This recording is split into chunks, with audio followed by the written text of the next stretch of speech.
Hey there. I'm excited to announce this to you today. This is what you've been waiting for in your spiritual quest. This is something I've wanted to do for a long time, and I'm finally ready to announce it that it's ready to go. It's the Grief to Growth Community Circle. Now, this is a sanctuary where like-minded souls are united in their journey through grief and towards personal transformation. It's more than just a place. It's a beginning. It's a commitment to growth and understanding. Here you're finding not just a community, but you're entering a circle of trust and depth. You're going to engage with interactive coursework. You'll dive into exclusive podcast episodes and partake in discussions that illuminate the path from mourning to empowerment. This is a realm where every question is honored and every individual's journey is validated. To be part of this exclusive circle, visit us at grieftogrowth.com/community or look for the chat icon at the bottom of every page on the main website. Remember that entry is a privilege because I want to ensure that every member is as dedicated and genuine as you are. You must apply to join, but the journey within is worth every step. So go ahead and join us today. Check it out, grieftogrowth.com/community, and I look forward to seeing you there. Hi there. Welcome to Grief to Growth Podcast. Your host is Brian Smith, spiritual seeker, best-selling author, grief survivor, and life coach. Brian believes that the worst tragedies of life provide the greatest opportunity for growth. Brian says he was planted, not buried, and he is here to help you grow where you've been planted by the difficulties in life. In each episode, Brian and his guests will share what has helped them to survive and thrive. It is his sincere hope this episode helps you today. Hey everybody, this is Brian Smith back with another episode of Grief to Growth. And today I've got with me a fellow Shining Light parent. Her name is Michele Benyo. And Michele is a certified grief recovery specialist. She's a parent mentor. She's the founder of Good Grief Parenting, and that's what we're going to talk about mainly today. And Good Grief Parenting's purpose is to support parents who are raising young bereaved siblings after child loss. Her mission is to be a voice for the youngest of grievers and to help parents nurture and understand the unique needs of children who have lost a sibling in early childhood. When Michele's 6-year-old son David died of cancer, her daughter Deanna said, "Mommy, half of me is gone." Deanna was just 3.5 years old. And even though Michele was teaching early childhood parenting classes and had a master's in early childhood education, she didn't know how to best help her daughter. This inspired her to become the support she had needed most during that time so that parents like her wouldn't have to work to go it alone. She spent more than 20 years learning all she can about early childhood sibling loss, its lifelong impact on the surviving sibling, and how parents can help their bereaved children grow up whole and happy. Michele equips parents with tools to help their family heal after child loss, to foster hope, and to build resilience.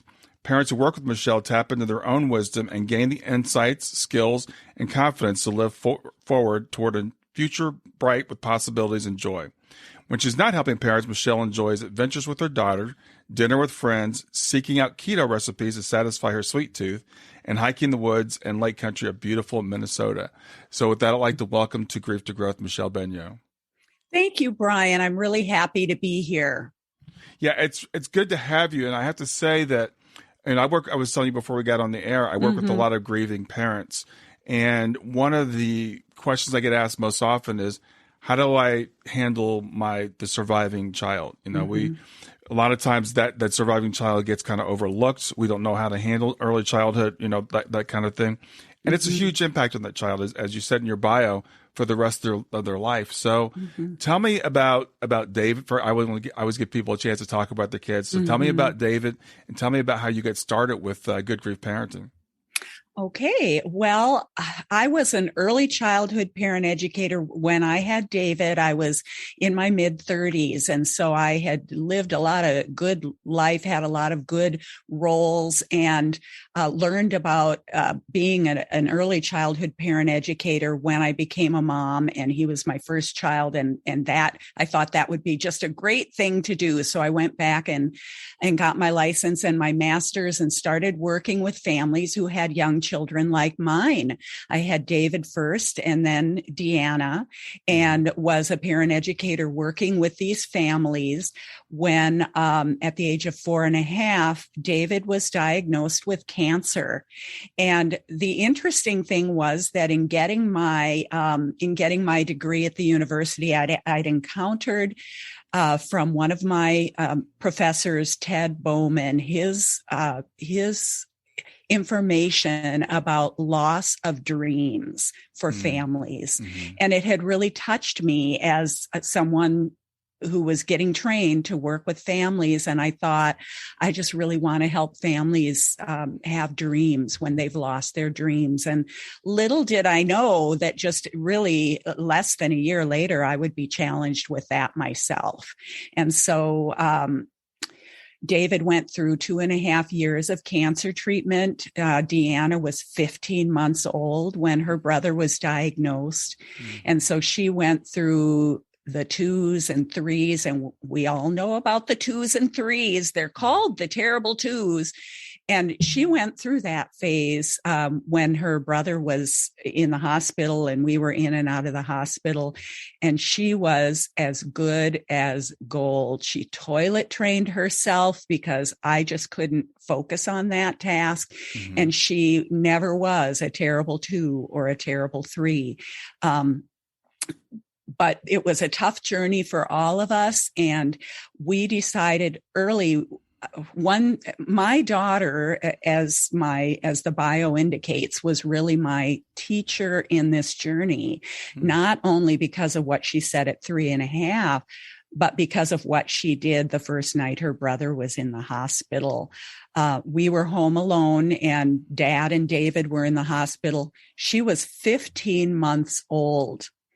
And she wandered around the house just wailing, just making this inhuman sound that I had never heard anyone before or since make. And she was inconsolable. I would go and try to comfort her and she'd push me away and throw herself on the ground. Mm-hmm. So at that very young age, she showed me that young children really do feel a family's trauma. They really do grieve. And we said, when we are in this journey and our son's in the hospital, there is no way that there are going to be 3 of us in one place and one of us home in the cul-de-sac with neighbors. So she was with us for that journey. And it was one of the best decisions I think we ever made. And so when our son died, and she said that to me, that was when the whole idea of good grief parenting came to me, because of course, we don't want that for our child. Losing my son was the most devastating thing I've ever experienced. But the worst part of it was his little sister losing half of herself in the process and having to live the rest of her life without her brother, with half of her being gone. Yeah, it's incredible that connection she felt with David, even at 15 months. Yes. Yeah. And I would say, she's a precocious, perceptive, articulate little bunny. She was she's 25 now. That was 21 years ago that I experienced this. Mm-hmm. And I thought, okay, I'm in this profession. I'm in this field. If there are resources to be found, I'm going to find them. I'm going to figure out how to help her grow up whole and happy.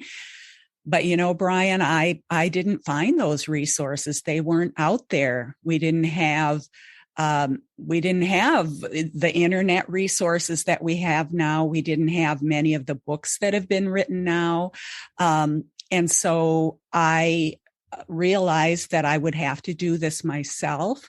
And as the educator in this area in this phase of life with young children of the early childhood age, and parents not like me, not knowing what to do with this, I knew that someday I would have to be that support that I needed. Even back then, I thought, okay, if I can't find the resources, nobody else can, and I'm going to have to provide this.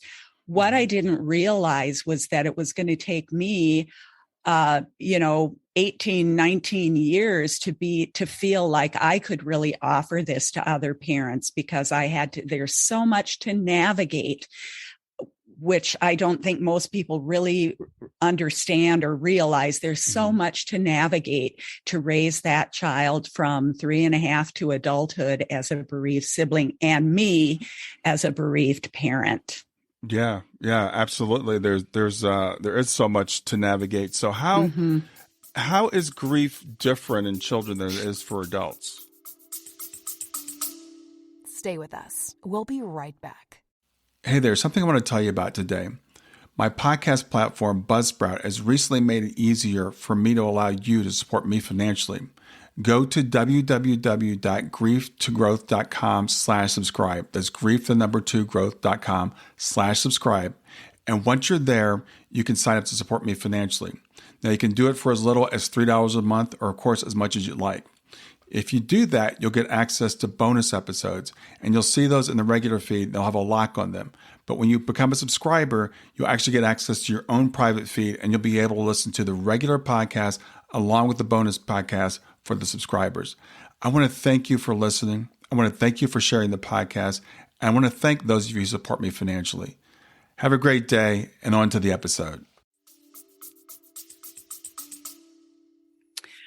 One of the things that I think adults, once upon a time, and not all that long ago, we really didn't give really young children credit for grieving because they couldn't verbalize, and most of them don't express what my daughter did. And we know that they don't understand death and some of those concepts.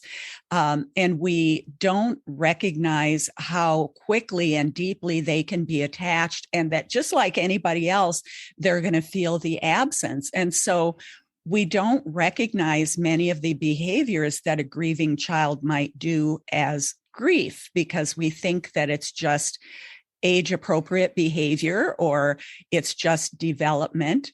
And as kids get to be, a little bit older, like 3.5, 4, we're going to see them doing a lot of playing, and we're not going to see them even after my daughter said, "Mommy, half of me is gone," she didn't grieve the way I did. She didn't cry a lot.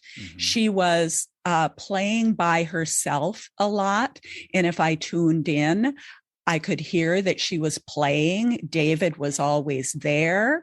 She was sometimes singing about missing her brother, but she didn't seem like she didn't seem, to use, for lack of a better word, broken the way that I did in the way that she behaved. And often parents will say, "Well, my child seems to be doing well, so I think they're doing okay."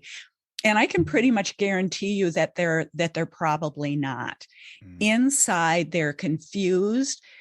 They may be even scared. Deanna continued to be so good.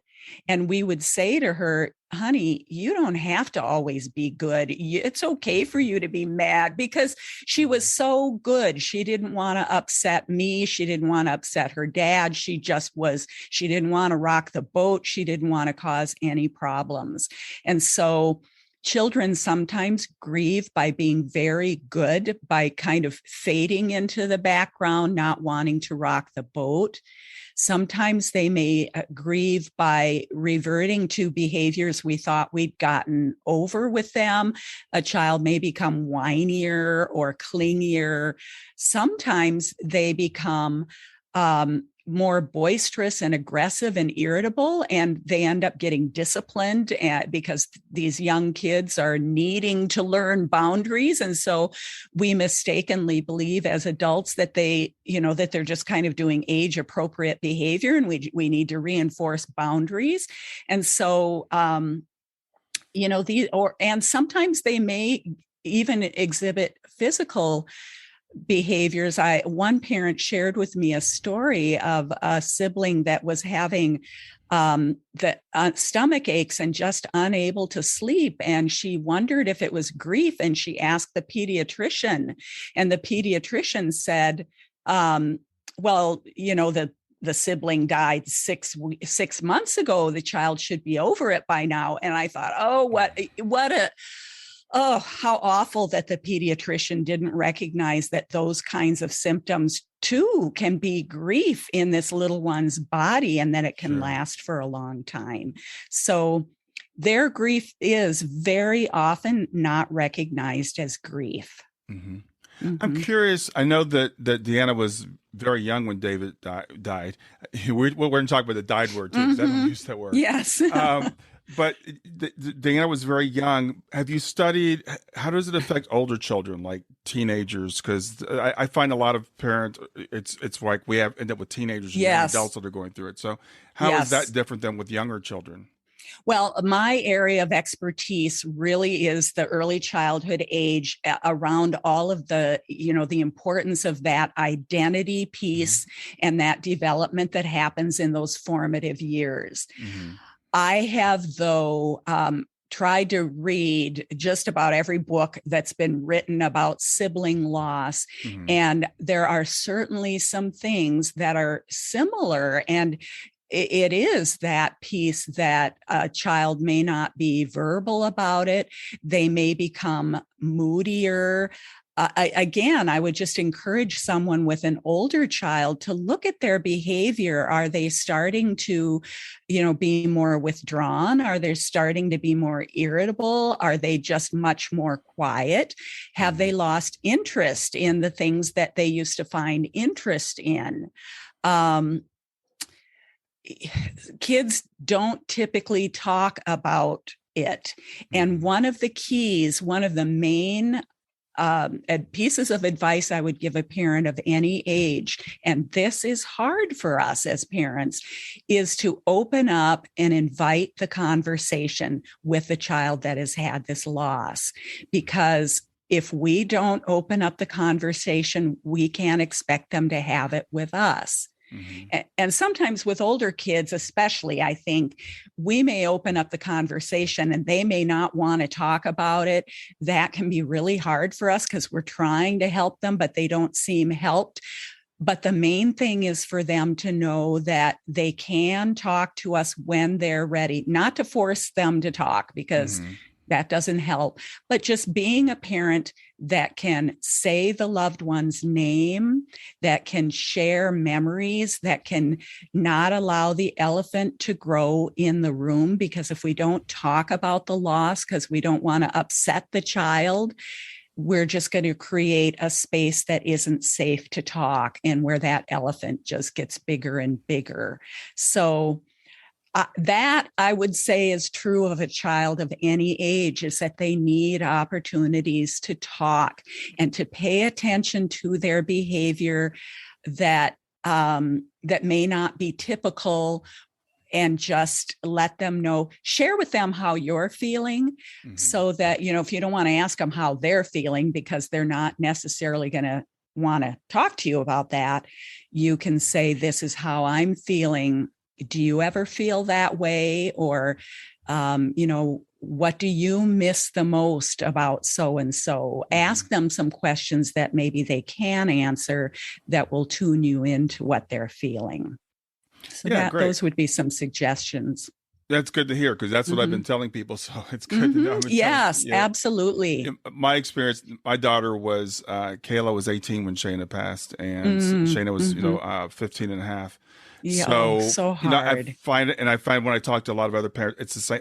It's like, I love what you said earlier. It's like, sometimes I think we want to tell ourselves they're doing okay because they don't bring it up. And I think it's very common that the kids won't bring it up, but that doesn't mean they don't have the feelings. Sometimes they don't want to trigger us.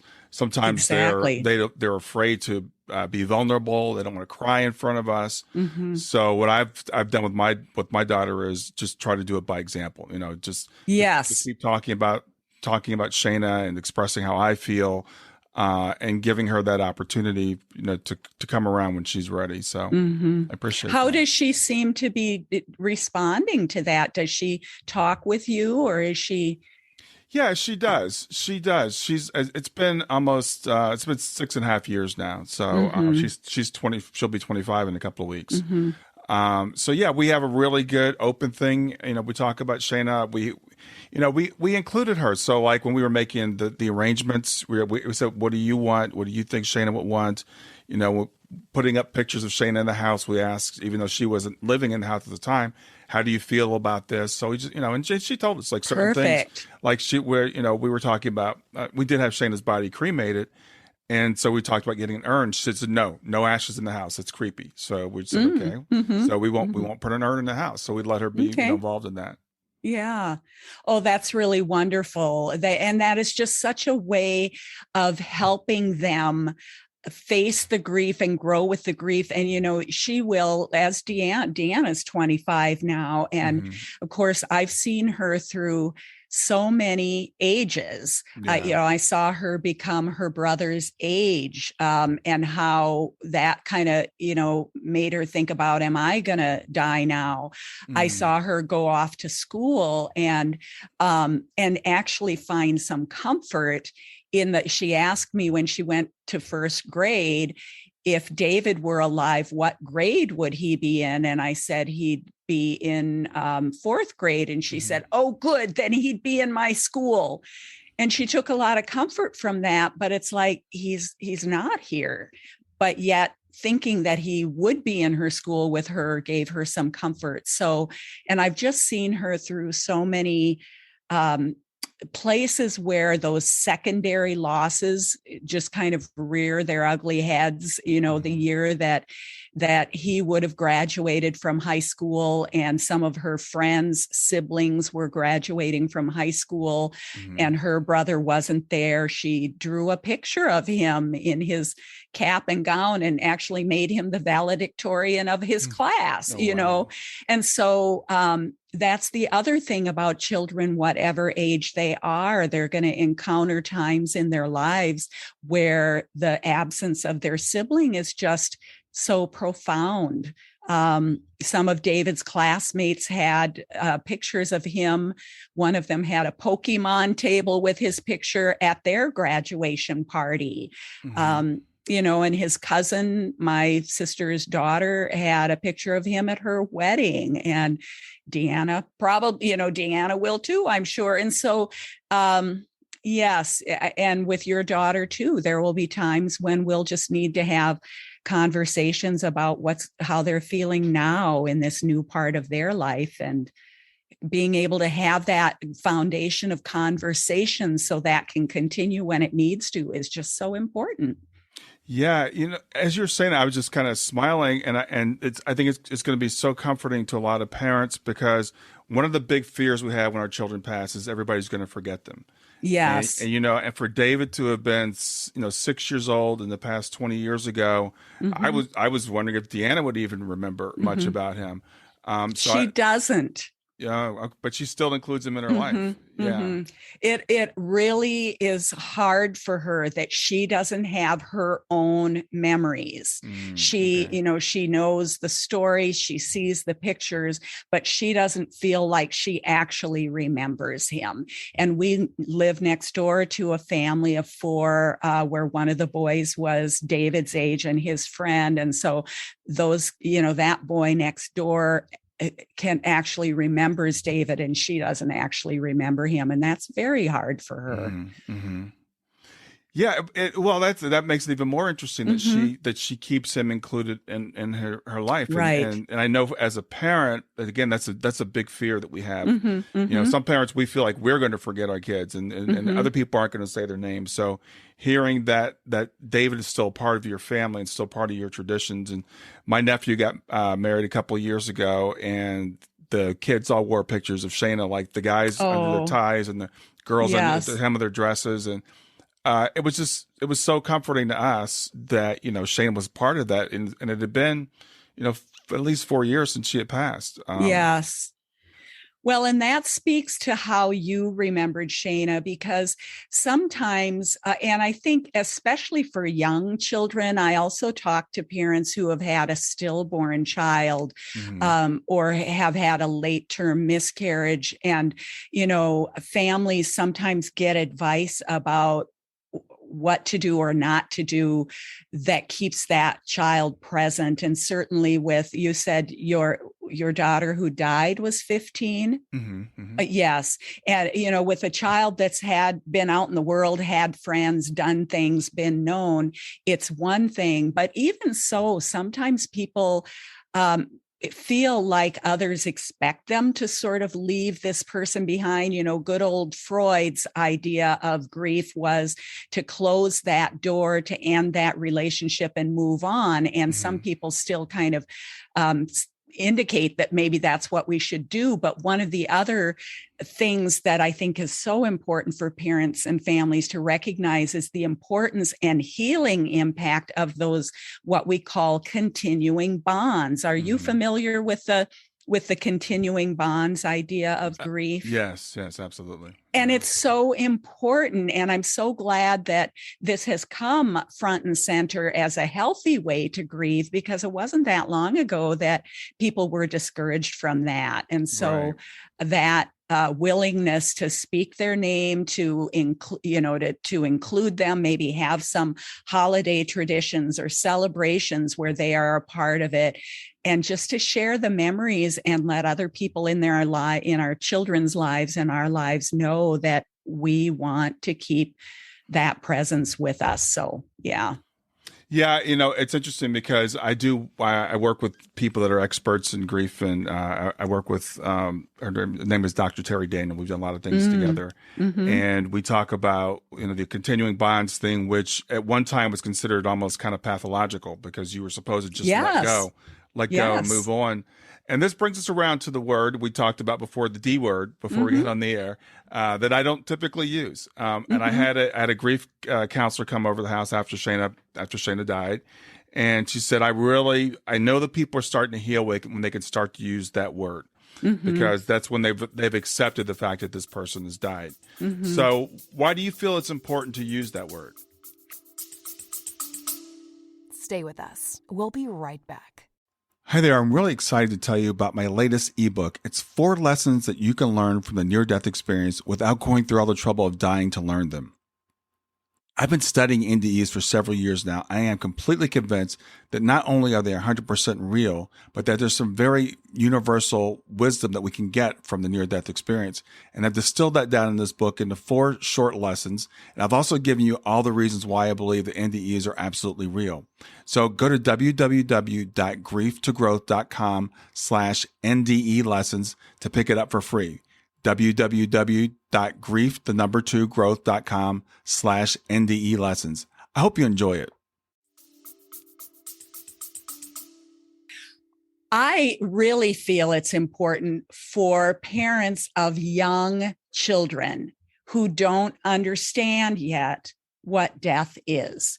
And the reason, and so for me, when I had a 3.5-year-old and I was, I was teaching early childhood parent education. So I was kind of aware of this anyway, but then here I was, and I had to tell my daughter that her brother died, and I could barely, I choked on the word. The reason it's so important is because it's the only word that really accurately tells a child what happened. Passed away. What does that mean? A child doesn't know what that means. And it often leaves them feeling like this person can come back. And sometimes adults who aren't comfortable with saying died and dead will even say, one person shared with me that their dad told their child that grandma had gone to the moon. And so, that seems harmless enough. And that seems pretty final. But the child started having ideas of becoming an astronaut so they could go to the moon and see grandma. I mean, there was no permanence in that. And so if we don't use the correct word, children are either just confused because they don't know really what happened. They don't understand what past means, or they get the wrong idea. They think, well, if they went away, or if they went to the moon, or whatever else we might say, then they can come back again. And if I just wait long enough, I can see them again. And eventually, of course, the child is going to learn the truth, and they're going to learn that person is never coming back. And that can be like losing the person all over again, because now they understand, oh my gosh, I won't ever see this person again. And it's like death happens at that point. Mm-hmm. So the better thing is to tell them died, and then try to help start telling them what died means, and use all the teachable moments we have in a child's life to teach them about grief. And I say childhood is the best time for kids to learn about grief. You know, you can talk about the plant that dies, or, you know, they might find a young bird that fell out of a nest and talk to them about the bird having died, or the leaves that are green in the fall and die, green in the spring and die in the fall. Mm-hmm. There are so many ways to teach children about life cycles and death. And so then the next question is, well, what do we tell them death is? And so we can just say the person's body stopped working. Mm-hmm. And we can say, you know, they were very sick, or, you know, in the case of an older person, we can maybe say it differently, but we also want to be careful not to convey to the child that what happened to that person could happen to them. But just sometimes the body stops working, and then they're dead, and they can't hear, and they can't see, they can't talk to us, they can't feel, you know, and we're going to bury them, and we're not going to see them again. And they can learn that and then grow into understanding what death is as they grow. Mm-hmm. Yeah, I think that's really, and it's funny Mm-hmm. because when this counselor came, she was talking to us, and I guess she worked with people that had young children. Yeah, and they would use these euphemisms, and they're like, "Oh, well, if they're asleep, then they can wake up." Exactly. So, I mean, that does make sense, and you know, it's interesting because when I still remember her saying this. I mean, it's been almost 7 years now. Mm-hmm. But as I got involved with helping parents heal, because I believe in the importance of language too. Mm-hmm. The thing about a person dying is that means that they're no more. I mean, that's right. the typical meaning of the word dead. Mm-hmm. I believe that the body dies. Clearly, the body does stop functioning. Mm-hmm. And this may be too advanced a concept for a 3-year-old. I don't know, where you say your body stopped functioning, but you know, you still go on. So I'm curious, because as we're talking, I was thinking about watching this movie again myself. Like mm-hmm. movies like Coco. Have you seen? I'm mm-hmm. assuming you've probably mm-hmm. seen the movie Coco. Yeah. So how do you feel that an impact that might have on a child? Is that a good thing or a bad thing? You know, absolutely. I mean, that goes with your beliefs, and I come from a Christian perspective, and I believe in that hope that there is an essence of our loved ones. I mean, we're not just this flesh and bone and blood. I mean, we're so much more than that. Mm-hmm. And I know what my child's dad used to say, what Deanna's dad used to say, was that David's shell died. And some people refer to the body as the shell. And, you know, we did talk to her about that. And we did say David was still with us, and talked about his presence. And she had a very strong presence and connection with him. They used to play ninjas. And when David was fighting his cancer, he would be a ninja fighting the cancer. And they played ninjas. And after he died, she had her ninja-ness. And she would say that she could see David because she had her ninja-ness, and she could hear him talking to her. And, you know, I mean, I never had the impression that she thought she actually audibly heard him, but that she was living this presence. And there was one time when I was sad about David, and I was kind of crying, and I said, "Oh, I'm so sad that David's not here." And then I said, "I mean that he's not physically here to give me a hug." And she said, "Oh, Mommy, he still hugs me." We'll get back to Grief to Growth in just a few seconds. Did you know that Brian is an author and a life coach? If you're grieving or know someone who is grieving, his book, Grief to Growth, is a best-selling, easy-to-read book that might help you or someone you know. People work with Brian as a life coach to break through barriers and live their best lives. You can find out more about Brian and what he offers at www.grieftogrowth.com, www.growth.com, If you'd like to support this podcast, visit www.patreon.com/grief-to-growth, www.patreon.com/GRIEF2GROWTH to make a financial contribution. And now back to Grief to Growth. And so she had this comfort. And then at some point, as she got a little bit older, I remember her saying to me once that she didn't have her ninja-ness anymore, and she couldn't hear David. She couldn't talk to him anymore. Actually, I think what she first told me was, he sounds different now, Mommy. He doesn't sound the same. And so, she experienced him, and I believe that we do. How we do, I can't, I'm not really sure, but I believe that his presence is here. I believe his presence was there for her, so yes. And I do think that's important, as long as that meshes with your personal beliefs, Sure. But yeah. Sure. Yeah, it's not to use the word shell, because when I was a kid, I was terrified of death for a very long time, but even as an adult. And my grandmother died when I was I think it was about 12 or 14. I think it was about 14. And I never went to funerals, but I went to her funeral, and I walked up to the casket and I looked at her, and I'm like, that's not her.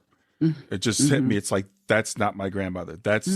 That's the shell, but you can look at a sleeping person and the person's there, right? But I looked at her body and it was like, that's not her. And I just walked away. I'm like, she's gone. I mean, I believe, I was a Christian at the time, but I believe I believe in the soul. But so that's why, and so some people said, well, you're in denial if you don't use the word died. And I know it makes language very awkward sometimes, right? When we say passed away, or they transitioned or stuff like that. But I think for me anyway, it's important to understand, like when I say, like earlier, I said, we had Shayna's body cremated. I mean, it's awkward language, but we don't cremate people because people aren't in there. So that's just my own thing about it. But I love your with kids, I think you're right. You have to be straightforward. You've got to use the word, because that is the word. And if we don't use the word, they're going to hear it from somebody else. So we can say, I love you say, so they died, and this is what that means. Yes. And that's going to grow with them as they get older. They'll understand death more and differently, and there'll be more conversations around that, as they start to learn more about people's ideas of what happens when after death and all of that. I mean, those conversations will come later. Yeah. Well, and the other thing that you said, I was really interesting about Deanna and her saying, I see him, I hear him. And I don't know, again, what your beliefs are about that, but I think young kids are still more connected to the other side. And so when they say, I see a sibling, or I hear a sibling, or grandpa's here, a lot of times we dismiss it. It's play, it's imagination. I think they see them. I do too. Brian. I think there is this connection. And the other thing that we experienced that kind of goes along with that is, David and I used to raise monarch butterflies in the backyard. And we had some milkweed, and we'd go find the little eggs, and we'd, raise them until they were butterflies and release them in the backyard. And he would name them like, Rose and Daisy and names like that. And we had done this for a few years, and my son died in May, and in August of that year that he died, my sister, and it was actually my sister who had sort of gotten us on this thing of raising monarchs. She was playing with Deanna in the backyard, and she called me out there, and a tree in our backyard was full of monarchs. And we had never experienced that before in the years we'd let them go. I mean, we'd never had a colony of them coming in our tree. And it just so happened that I had also found a book called On the Wings of a Butterfly. Do you happen to be familiar with that book? I'm not familiar with that book, no. It's a children's book, and it's a book about a girl who got sick and was, in the end, died. And I and I don't remember, I almost think maybe she did have cancer, but she had a pet caterpillar. And the cat, while she was feeling sick, the caterpillar started to feel funny. And then it went into a chrysalis. And when she died, the monarch, and it was a monarch, came out of the chrysalis. And in the back of the book, it kind of talks, the author talks about writing the book and says that the Mexicans believe that the monarchs are the souls of their loved ones. And so here's this tree full of monarchs after my son died. And it happened the next year too. And then it hasn't happened since. So, and I'm sure you've heard stories like that. I have heard stories like that from people, you know, with butterflies and cardinals and, you know, other animals. So I believe there's a connection for sure. Yeah, well, we're in agreement on that. So I want to talk to you about what is the good grief parenting or the good grief parenting approach. Yeah. The good grief parenting approach is the idea, the recognition that none of us want to encounter grief. Nobody likes grief. It's painful. And when we encounter it and we've got children who need to be exposed to it, it's, you know, what we just kind of get paralyzed as adults. What do we do? How do we talk to this child? I don't want this to be a part of their life. I don't want to make them sad. I don't want to have this big dark cloud. And so we just really don't like grief. But the truth, and we try to avoid it. There's a lot in our culture about, you know, people don't, especially with child loss, but with other losses as well. People don't want to talk to a griever. They don't want to talk about, you know, the person who died. They want the person who's sad to cheer up and be happy and, you know, learn to enjoy life again. And we just don't want to deal with grief, and we try to avoid it. And I've learned that grief really is something that is part of our healing, that it is a good part of our healing. It's necessary. It's a normal, natural response to loss. And our body responds in ways that it needs to, and ways that help us manage the changes that we go through as a result of grief. So when I talk about good grief, and it's a parenting approach. Good grief parenting is for parents who now have to recover after losing dreams and having a young family and saying the most devastating thing possible has happened to our family. Now, how do we possibly live forward? And it helps them recognize how to parent from a grief-informed framework that helps kids recognize how normal and natural grief is, and how we need to just, embrace grief, allow it to do in our lives, impact us, and get assimilated into our lives in the way that it has to, because we can't get rid of it. It's not going to go anywhere. So we can make it a part of our lives that helps us to experience more compassion and just, walk in the world maybe in a gentler, kinder way. And we can teach that to children and help children be able to say the word dead, and grow up to be adults who can talk about that and have good lives with bright possibilities in spite of having experienced something that we never wanted them or us to experience. Yeah. And, and as a parent, I still remember the day that Shayna died, and, Kayla was coming home, and, I'm looking at my 18-year-old daughter, and, in addition to dealing with my own grief, even worse than that was thinking she's going to have to go through this for the rest of her life, which is hopefully going to be much longer than my life. And so as parents, we want the best for our kids, and we don't want them to go through that, right? Right. So, and if they're not talking about it, I can see how a parent would be very tempted to just say, I'm just going to leave well enough alone. I've got to deal with my own stuff. They seem to be doing okay. They're back in school. They're not talking about it. They're not crying.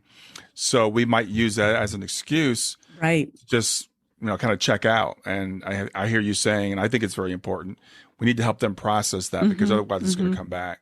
Mm-hmm. Mm-hmm. So really the things that I talk about in good grief parenting, first of all, it is examining our own beliefs about grief, many of which really aren't helpful or healthy. And so I talk about good grief beliefs, which are, these things that help us recognize that going through grief is the way that we heal. And another one of those pieces is that conversation piece, because if we can talk with our kids and help them get comfortable with that conversation, that's going to just open up the whole experience of coping with grief and getting needs met and being honest with one another and getting the support you need and giving the support you need. And so that inclination to shy away from it, conversation is really one of the most healing things that we can do around grief. Talk about our experience, find someone who will listen.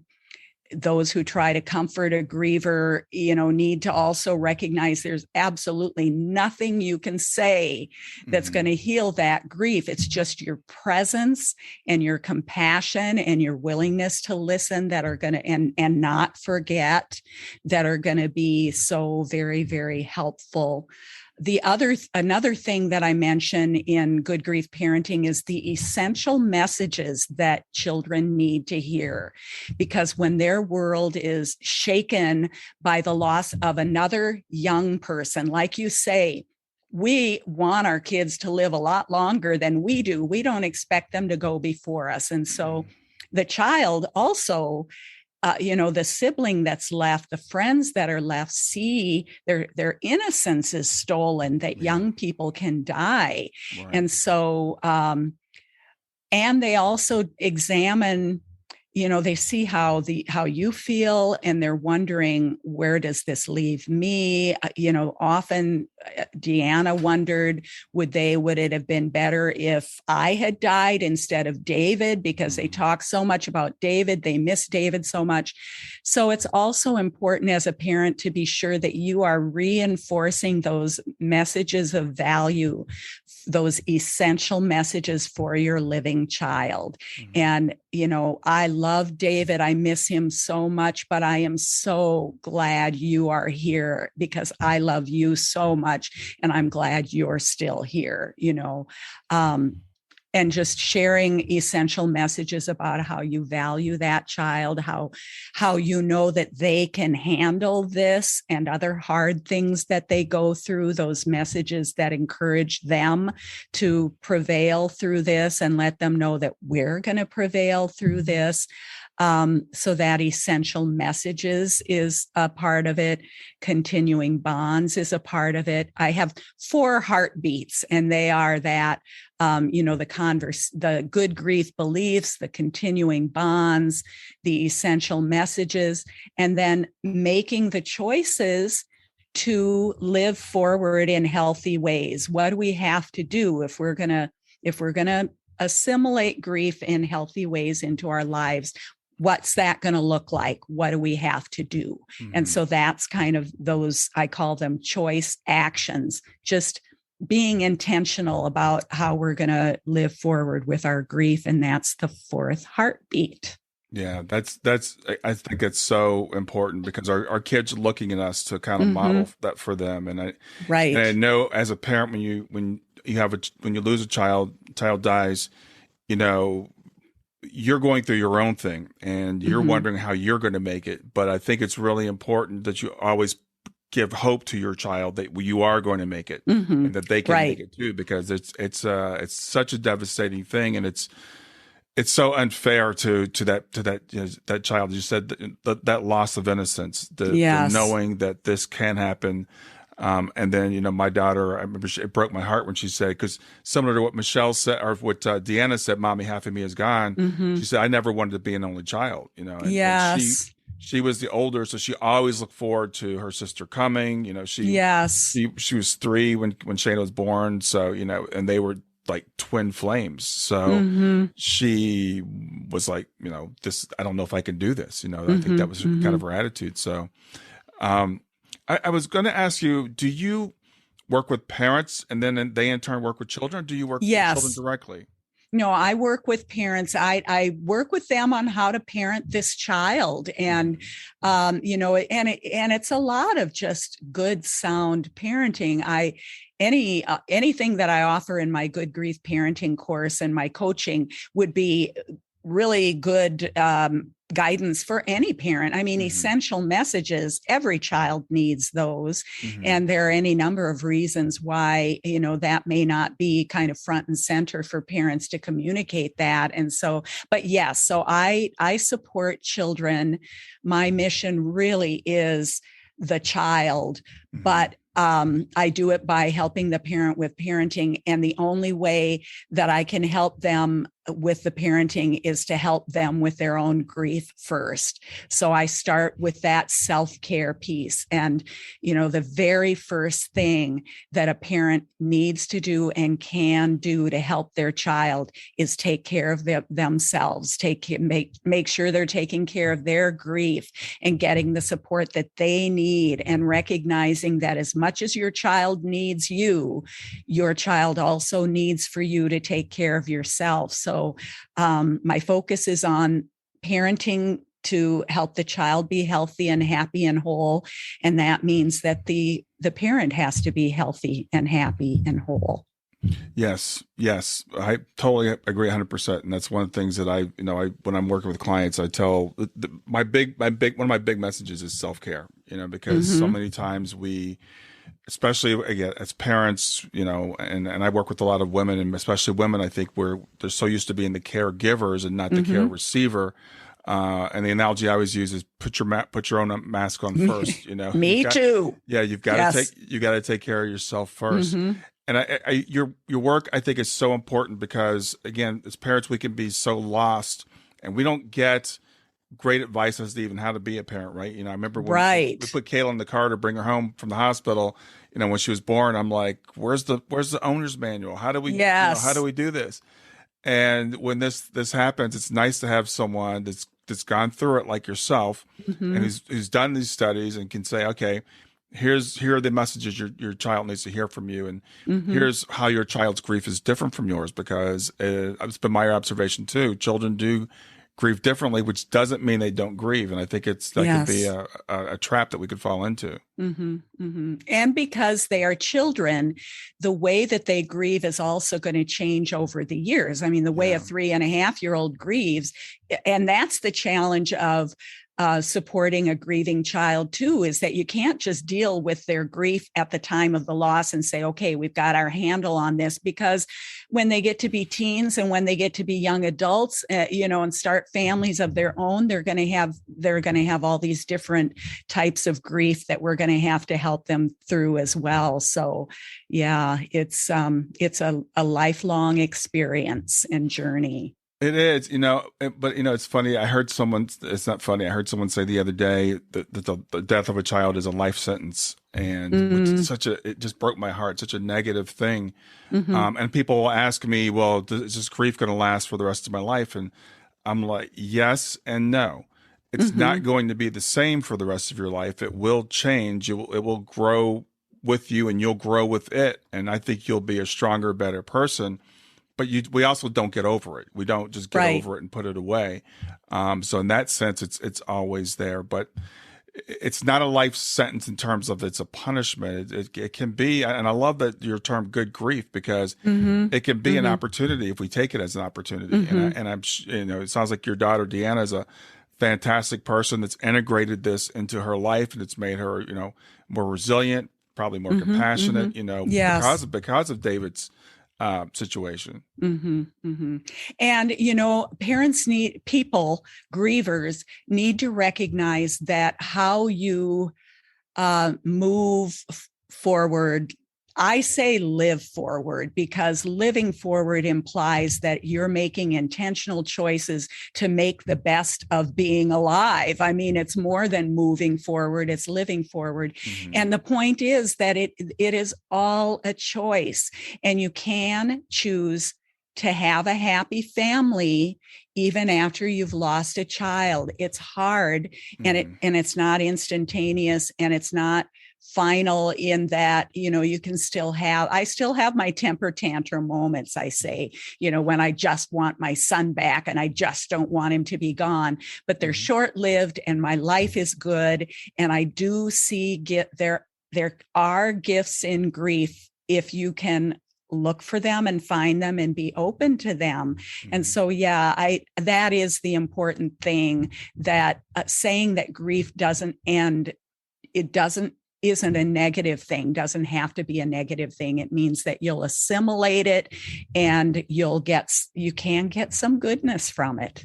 Yeah. Yeah. It's someone had told me that, 6 years ago, I would have said you're crazy. Exactly. But this is the great thing about, I was saying, I'm part of this organization, Helping Parents Heal. And so when I joined, some of these people were several years out, and I could see how they had integrated into their life and how they had made it part of their story, and they take their child forward with them. I hate the term moving on, because it implies we're leaving our child in the past. I like moving forward with our children. And so, and I believe that I'm going to see my daughter again. So that gives me hope too. So it's just, it's a temporary thing. We're temporarily separated for whatever reason, and we can choose, how we deal with it. And having someone like yourself to be there to help people make these choices it's such important work. It's such needed work, because we, as a society, we have no idea, and I hear all the time, aren't you over this yet? And then there's another mother was posting on Facebook a couple of days ago that, like, people don't want to mention her daughter's name anymore. And people say, well, I don't want to mention her name because it's going to make you sad. And, all of our friends know. We talk about Shayna all the time. We want to talk about Shayna. I still feel like if I don't include Shayna as part of my family, she's there going, okay, you better bring my name up. Yes. It's still part of the family. And when Deanna was 3.5, because that's a time that it's not only about Deanna and how young she is, but all of her peers. And when I would take her to a preschool class or a new teacher, and some of the teachers knew her because they knew her brother, but I would always tell a new teacher when she was young that she had a brother who died, and his name's David, and she'll talk about David. We talk about David. And you'll talk about David with her. It's like, this is normal. She's going to talk about him. He's part of our family, just talk about him. And sometimes we find ourselves having to help others learn that. But when you were talking earlier, it did strike me that the reason that people around you, that Shayna is a part of your life with people around you, is because you set that standard from the beginning. And we get to do that as the family. We get to do that. If someone is telling us to do something differently, we can say, I appreciate you're trying to help me, but this is what we're doing. And we're good. We don't need for you to tell us a different way to do it. We're good doing it the way we've chosen to do it. And I think grievers need to feel it's totally okay to tell someone what you're saying isn't helpful. I'm doing it this way, Yeah, absolutely. 100%. Well, Michele, tell people how they can reach you, how they can find out more about what you do, just all your contact info. Yes. Well, I have a good grief guide. I would just like for everyone who's listening to go get it, because it sort of summarizes a lot of what I've talked about today. And it's 4 simple first steps for a caring adult who wants to help a young child who's grieving. And I talk about, I challenge people to look a bit at their beliefs and things that might get in the way. And I also do provide some actual kind of guidance. I always need sound bites about exactly how to have, okay, Michele, it's great to say, talk to the child, but how do I do that? And so I offer some of that. So you can get my Good Grief Guide at my website, which is goodgriefparenting.com. It's just goodgriefparenting.com. And on the first page, right at the top, you can click a button and get that Good Grief Guide.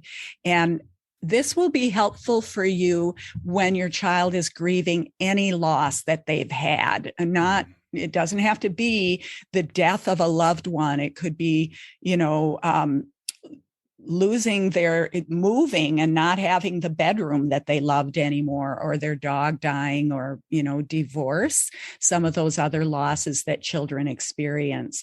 And I hope you don't ever need it to help your child with the loss of a sibling or the loss of a parent or a close loved one.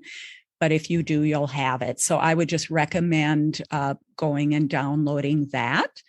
And you can reach me from my website. You can also follow me on Instagram. I try to be active there at Good Grief Parenting. And yes, those are good ways to reach me. Awesome. I really appreciate the work that you're doing. I think it's so important.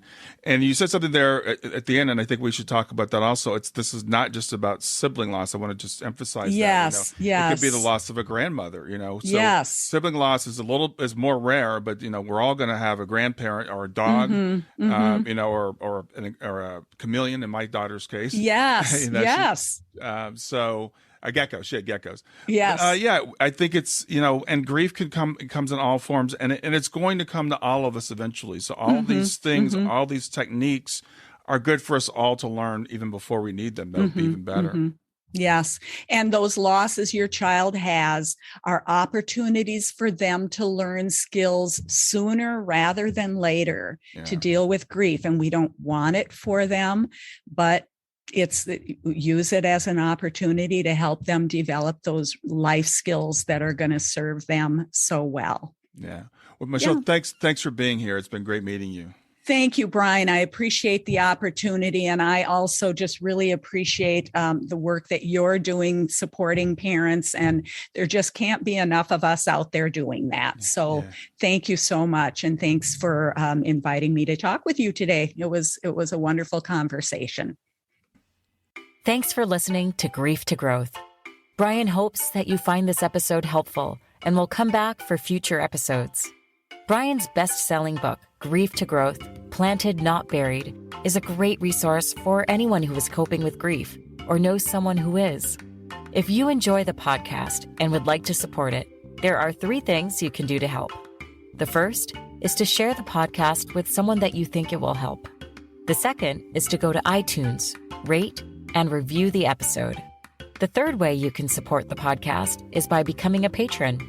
Head over to www.patreon.com/grief2growth. That's patreon.com/grief, the number 2, growth, and sign up to make a small monthly donation. Patrons get access to exclusive bonus content and knowledge that you are helping to spread the message of grief to growth. For more about Brian and Grief to Growth, visit www.grief2growth.com. Hi there. I hope you enjoyed this latest episode of the podcast, and I'd love to hear your thoughts. What questions came up for you? What did you like about it? What didn't you like about it? I invite you to visit us at grieftogrowth.circle.so. That's growth2growth.circle.so to continue the conversation with me and with other listeners. It's a space to sound off, to share reactions, and to go deeper into the topics from the show. I look forward to chatting more, and I hope to see you there.